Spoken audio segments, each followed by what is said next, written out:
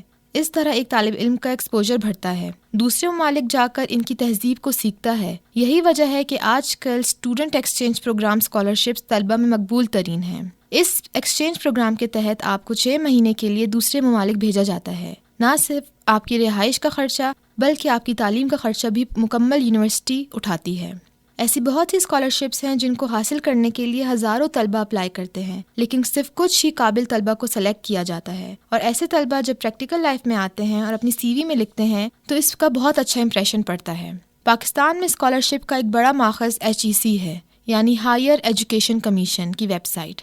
اگر آپ وقتاً فوقتاً یہ سائٹ وزٹ کرتے رہیں تو آپ ملکی اور غیر ملکی اسکالرشپس کے بارے میں باخبر رہ سکتے ہیں۔ HEC 3 قسم کی اسکالرشپ پیش کرتا ہے، اول فورن اسکالرشپ، دوم لوکل اسکالرشپ اور سوم نیڈ بیس اسکالرشپ۔ فورن اسکالرشپ میں آپ کو کسی دوسرے ملک بھیجا جاتا ہے اور پورا خرچہ HEC اٹھاتا ہے۔ لوکل اسکالرشپ میں آپ کو پاکستان کے کسی دوسرے شہر کی یونیورسٹی یا کالج میں بھیجا جاتا ہے۔ اس قسم کی اسکالرشپ میں ماہانہ فیس کے ساتھ ساتھ ہاسٹل کا خرچہ بھی دیا جاتا ہے۔ نیڈ بیس اسکالرشپ صرف ضرورت مند طلبہ کو ہی فراہم کی جاتی ہے۔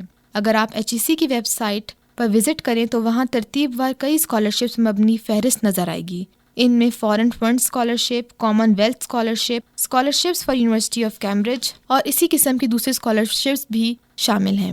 فارن اسکالرشپ اپلائی کرتے وقت تھوڑی احتیاط کرنا بہت ضروری ہے، کیونکہ بعض اوقات طلبہ کو اتنی معلومات نہیں ہوتی اور وہ ایسی جگہ اپلائی کر دیتے ہیں جہاں صرف دھوکہ ہی ملتا ہے۔ بیرون ملک میں بھی ایسی کئی یونیورسٹیز ہیں جو گھر میں یا کسی گھر کے کمرے میں قائم ہیں۔ جب آپ کسی ایجنٹ کے ذریعے وہاں پہنچتے ہیں تو پتہ چلتا ہے کہ یونیورسٹی کو ختم ہوئے 2 ہفتے گزر چکے ہیں۔ اس لیے ایسے خوش کن اعلانات اور اشتہارات کو پڑھنے اور ان پر عمل کرنے سے گریز کریں، کیونکہ یہ صرف وقت کا ضیاع ہے۔ اسی طرح اگر بلوچستان کی مثال دی جائے تو بیف کا نام اس میں بہترین اور مقبول ترین ہے۔ بیف اسکالرشپ طلبہ کو 60,000 سالانہ دیتی ہے۔ اس میں آپ کی پڑھائی کے ساتھ ساتھ مکمل دوسرے خرچے بھی پورے ہو سکتے ہیں۔ مہنگائی کے اس دور میں تعلیم حاصل کرنا اور اسے جاری رکھنا بہت مشکل ہوتا جا رہا ہے۔ ہماری حکومت کی یہ ذمہ داری ہے کہ وہ اسکالرشپس اناؤنس کرتی رہے تاکہ طالب علم بآسانی تعلیم حاصل کر سکیں اور اپنا مستقبل روشن بنا سکیں۔ شکریہ۔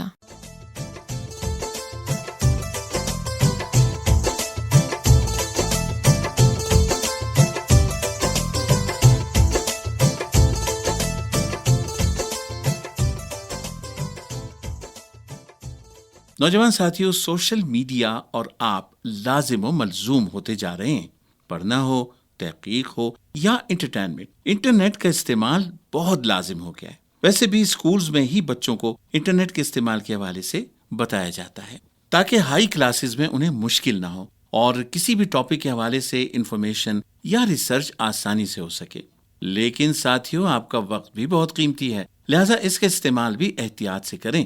آپ انٹرنیٹ یا سوشل میڈیا بھی ضرور استعمال کریں، مگر محتاط رہیے، اور یہ والدین کی ذمہ داری ہے کہ وہ چھوٹے بچوں پر بطور خاص نظر رکھیں، اور آپ بھی اپنے چھوٹے بہن بھائیوں کا خیال رکھ سکتے ہیں اور انہیں انٹرنیٹ کے بہتر استعمال کے حوالے سے انفارمیشن دے سکتے ہیں۔ سوشل میڈیا کے استعمال کے حوالے سے کرن خورشید سے معلومات حاصل کرتے ہیں۔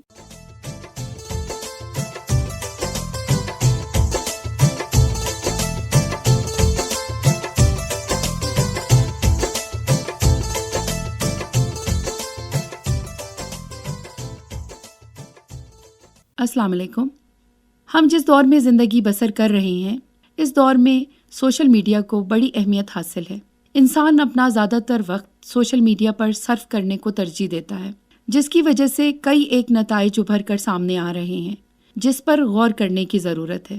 یہ بھی ایک حقیقت ہے کہ انسان بڑی آزادی سے سوشل میڈیا پر جو کچھ تحریر کرنا چاہتا ہے تحریر کرتا ہے، اور اس کو روکنے والا کوئی نہیں ہے۔ یعنی دوسرے الفاظ میں کہا جا سکتا ہے کہ اس کو آزاد فضا میسر ہے۔ سوشل میڈیا ایک ایسا بہاؤ ہے جس کی راہ میں کوئی رکاوٹ نہیں ہے، لیکن اس کا مطلب یہ بھی ہرگز نہیں ہے کہ ہم اس کا جائزہ نہیں لے سکتے۔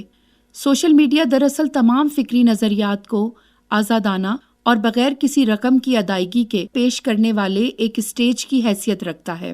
سب سے پہلے اگر ہم سوشل میڈیا سے فائدہ اٹھانے والوں کا ذکر کریں تو کہا جا سکتا ہے کہ جو شخص یہ کہتا ہے کہ میری ایک سوچ اور نظریہ ہے جس سے مستفید ہونے کی ضرورت ہے، تو اس کے لیے